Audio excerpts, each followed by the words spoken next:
Έχεις αναρωτηθεί ποτέ πώς και πότε η γυνή έγινε γυναίκα και η μήτηρ μητέρα, ή πώς ο πατήρ και ο ανήρ έγιναν πατέρας και άνδρας?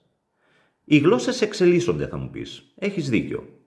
Πότε όμως και πώς από την Αττική διάλεκτο περάσαμε στην κοινή της ελληνιστικής περίοδου, στην οποία μεταφράστηκε η Παλαιά Διαθήκη και γράφτηκε η Καινή Διαθήκη?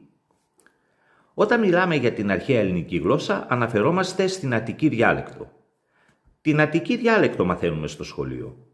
Αφενός γιατί για αυτήν διαθέτουμε περισσότερες πληροφορίες και αφετέρου γιατί αυτήν μιλούσαν όσοι ζούσαν στην πιο σημαντική πόλη κράτος της αρχαίας Ελλάδας.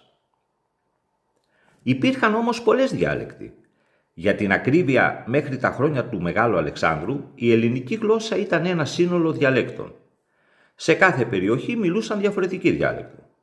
Οι αρχαίοι Έλληνες το γνώριζαν αυτό. Μάλιστα οι Αθηναίοι κορόιδευαν τους βιωτούς για τη διάλεκτό τους και εξαιτίας αυτής τους αποκαλούσαν χοντροκομμένους χωριάτες. Πώς χάθηκαν όμως αυτές οι διάλεκτοι? Τον 5ο π.Χ. αιώνα, οι Αθηναίοι ήταν κυρίαρχοι ενός μεγάλου μέρους της νησιωτικής Ελλάδας. Ήταν κυρίαρχοι περιοχών στις οποίες οι άνθρωποι μιλούσαν την Ιωνική διάλεκτο, την πιο ευέλικτη από όλες τις διαλέκτους, την διάλεκτο στην οποία πραγματοποιούνταν όλες οι αλλαγές οι οποίες στη συνέχεια περνούσαν στις άλλες διαλέκτους. Για παράδειγμα, το δίγαμμα και ο διοικός αριθμός χάθηκαν πρώτα από την Ιωνική διάλεκτο και έπειτα από τις άλλες. Με τη συνύπαρξη στις περιοχές αυτές ανθρώπων που μιλούσαν την Αττική διάλεκτο με ανθρώπους που μιλούσαν την Ιωνική διάλεκτο, δημιουργείται μια ισχυρή διάλεκτος. Μια διάλεκτος που για πρώτη φορά μιλιέται σε τόσες περιοχές. Την διάλεκτο αυτή ονομάζουμε Μεγάλη Αττική. Πρόκειται για την Αττική διάλεκτο, η οποία είχε υιοθετήσει τις αλλαγές που είχαν πραγματοποιηθεί τον προηγούμενο αιώνα στην Ιωνική διάλεκτο. Σε αυτήν την Μεγάλη Αττική διάλεκτο, σπουδαίοι άντρες έγραψαν φιλοσοφικά έργα, ιστοριογραφικά έργα, τραγωδίες, κωμωδίες και άλλα. Η διάλεκτος αυτή απέκτησε τόσο κύρος που ο βασιλιάς της Μακεδονίας Φίλιππος ο Δεύτερος αποφάσισε πως η Αττική διάλεκτος θα ήταν η επίσημη γλώσσα του βασιλείου του. Ο γιος του, Μέγας Αλέξανδρος, κατέκτησε μια τεράστια περιοχή και δημιούργησε την τεράστια ελληνική αυτοκρατορία που όλοι γνωρίζουμε. Επίσημη γλώσσα της αυτοκρατορίας αυτής όρισε πως θα ήταν η επίσημη γλώσσα του βασιλείου της Μακεδονίας, δηλαδή η Αττική διάλεκτος. Για πρώτη φορά όλοι οι Έλληνες κλήθηκαν να μιλήσουν την ίδια διάλεκτο, γι' αυτό και την ονόμασαν κοινή. Τη γλώσσα αυτή δεν κλήθηκαν να μιλήσουν μόνο Έλληνες που στο παρελθόν μιλούσαν άλλες ελληνικές διαλέκτους, αλλά και οι αλλόγλωσσοι κατακτημένοι λαοί. Φαντάσου τώρα ότι οι Εβραίοι, Αιγύπτιοι, Σύριοι άρχισαν να μιλούν μια γλώσσα στην οποία τα φωνήεντα έπαιζαν σπουδαίο ρόλο, σε αντίθεση με τις σημιτικές γλώσσες που μιλούσαν εκείνοι, στις οποίες τα φωνήεντα δεν είχαν ιδιαίτερη σημασία. Ήταν εξαιρετικά δύσκολο οι άνθρωποι εκείνοι όχι μόνο να μάθουν όλα τα φωνήεντα του ελληνικού αλφαβήτου, αλλά και να τα διακρίνουν σε μακρόχρονα και βραχύχρονα. Κάπως έτσι στις πηγές διαβάζουμε ότι οι άνθρωποι εκείνοι άρχισαν να κοντένουν τα φωνήεντα, δηλαδή να προφέρουν τα μακρόχρονα φωνήεντα σαν να ήταν βραχύχρονα. Σε συνθήκες έντονης γλωσσικής επαφής οι γλώσσες αλλάζουν. Φυσικό επακόλουθο ήταν την εποχή εκείνη η διάκριση των φωνιέντων σε μακρόχρονα και βραχύχρονα να σταματήσει. Αυτό το καταλαβαίνουμε από διάφορες επιστολές της περίοδου που έχουμε την τύχη να έχουμε στη διάθεσή μας. Τις επιστολές αυτές γράφουν άνθρωποι που γνωρίζουν γραφή αλλά δεν είναι ιδιαίτερα μορφωμένοι, με αποτέλεσμα να γράφουν αυτό που ακούνε.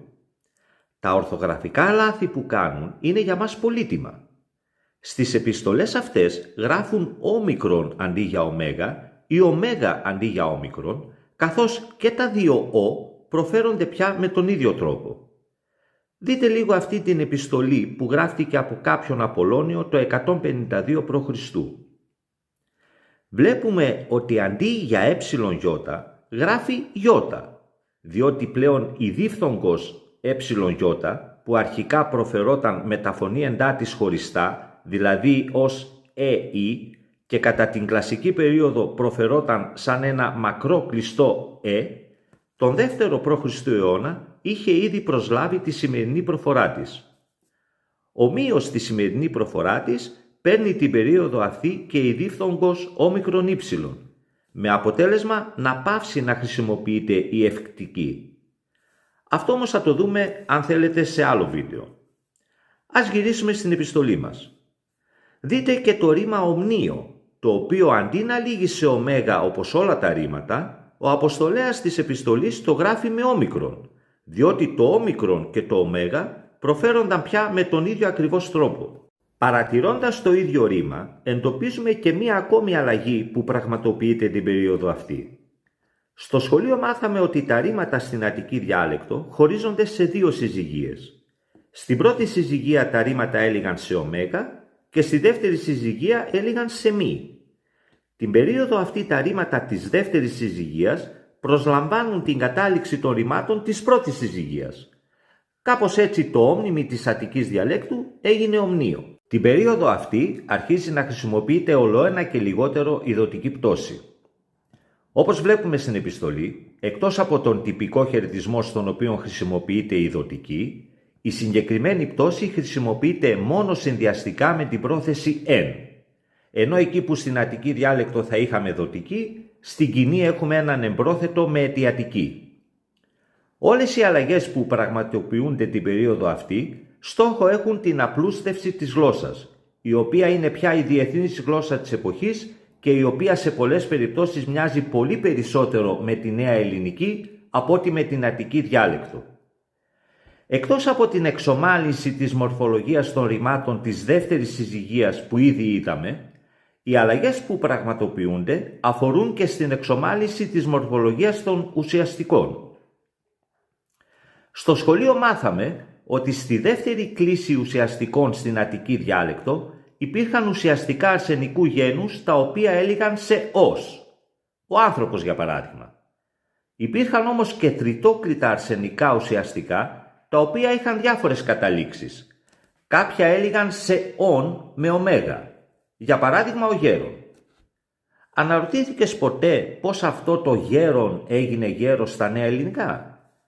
Η αλλαγή πραγματοποιήθηκε τότε, δηλαδή κατά τους τελευταίους 3 αιώνες πριν από τη γέννηση του Χριστού, αφού τότε τα οδοντικόλικτα διπλόθεμα αρσενικά ουσιαστικά της τρίτης κλίσης προσέλαβαν την κατάληξη των αρσενικών ουσιαστικών της δεύτερης κλίσης. Για παράδειγμα, ο γέρον έγινε γέρος, ο δράκον έγινε δράκος. Πώς όμως ο πατήρ έγινε πατέρας και ο ανήρ άνδρας? Στην πρώτη κλίση ουσιαστικών της Αττικής διαλέκτου υπήρχαν ουσιαστικά που έλυγαν σε «ας», για παράδειγμα ο ταμείας. Ας θυμηθούμε λίγο την κλίση αυτών των ουσιαστικών. Ο ταμείας, του ταμείου, το ταμεία, τον ταμείαν. Ας θυμηθούμε τώρα και την κλίση του τριτόκλητου αρσενικού ουσιαστικού ο ανήρ. Ο ανήρ, του ανδρός, το ανδρί, τον άνδρα. Τι παρατηρούμε? Το τριτόκλητο ουσιαστικό ανήρ δεν είχε νη στην αιτιατική ενικού. Όσοι αρχίζουν να μιλούν την ελληνική γλώσσα προφανώς κάνουν λάθη. Ένα από αυτά είναι ότι αρχίζουν να προσθέτουν στην αιτιατική ένα νη. Έτσι ο τύπος της Αττικής διαλέκτου τον άνδρα γίνεται στην κοινή τον άνδραν. Δηλαδή ταυτίζεται η αιτιατική ενικού των τριτόκλητων υγρόλικτων αρσενικών ουσιαστικών με την αιτιατική ενικού των πρωτόκλητων αρσενικών ουσιαστικών. Και από τη στιγμή που ταυτίζεται η αιτιατική θα ταυτιστεί και η ονομαστική. Έτσι ο ανήρ θα γίνει άνδρας και ο πατήρ θα γίνει πατέρας. Με παρόμοιο τρόπο η μήτηρ έγινε μητέρα και η γυνή γυναίκα. Για να δούμε. Στην πρώτη κλίση ουσιαστικών της Αττικής διαλέκτου υπήρχαν ουσιαστικά θηλυκού γένους που έλεγαν σε α, για παράδειγμα η εστία. Στην τρίτη κλίση ουσιαστικών υπήρχαν θηλυκά ουσιαστικά που είχαν διάφορες καταλήξεις. Ας θυμηθούμε την κλίση ενός πρωτόκλητου θηλυκού ουσιαστικού. Η εστία, της εστίας, τη εστία, την εστίαν. Ας δούμε τώρα και την κλίση του τριτόκλητου ουσιαστικού γυνή. Η γυνή, της γυναικός, τη γυναική, τη γυναίκα. Αυτό που παρατηρούμε πάλι είναι ότι τα θηλυκά ουσιαστικά της τρίτης κλίσης στην αιτιατική ενικού δεν είχαν νη στην κατάληξη. Την περίοδο αυτή όμως θα αποκτήσουν. Έτσι ο τύπος της αττικής διαλέκτου την γυναίκα θα γίνει την γυναίκαν. Δηλαδή η αιτιατική ενικού των τριτόκλητων θηλυκών ουσιαστικών θα ταυτιστεί με την αιτιατική ενικού των πρωτόκλητων θηλυκών ουσιαστικών. Και από τη στιγμή που θα ταυτιστεί η αιτιατική θα ταυτιστεί και η ονομαστική. Δηλαδή η γυνή θα γίνει γυναίκα και η μήτηρ μητέρα. Αν θέλεις να μιλήσουμε και για άλλες αλλαγές που πραγματοποιήθηκαν κατά τους 3 τελευταίους αιώνες πριν από τη γέννηση του Χριστού, για αλλαγές που μεταμόρφωσαν την αττική διάλεκτο στη γλώσσα που μιλάμε σήμερα, γράψε το στα σχόλια και μην ξεχάσεις να κάνεις ένα like σε αυτό το βίντεο.